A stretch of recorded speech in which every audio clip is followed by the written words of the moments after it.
ദൈവം നമ്മളെ ആക്കിയിരിക്കുന്ന വഴികളിൽ നിന്നും, ദൈവം നമ്മളെ വെച്ചിരിക്കുന്ന ഇടങ്ങളിൽ നിന്നും, ദൈവം നമ്മളെ ആക്കി വെച്ചിരിക്കുന്ന മേഖലകളിൽ നിന്നും നമുക്ക് ഇഷ്ടമുള്ള റൂട്ടുകളിലേക്ക് നാം തിരിയുമ്പോഴാണ് പലപ്പോഴും നാം കള്ളന്മാരുടെ കയ്യിൽ അകപ്പെടുന്നത്.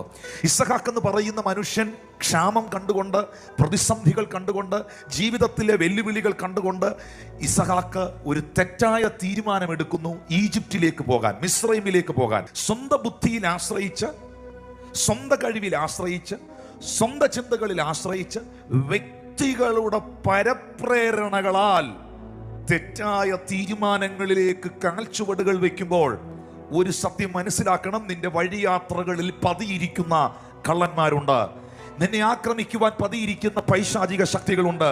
ഒരിക്കലും ആരാധനയുടെ ആലയത്തിൻ്റെ സാന്നിധ്യത്തിൻ്റെ അളവിൽ നിന്നുകൊണ്ട്, ജെറുസലേമിൽ നിന്നുകൊണ്ട് നീ ജെരിക്കോയിലേക്ക് പോകാൻ തീരുമാനങ്ങൾ എടുക്കുക.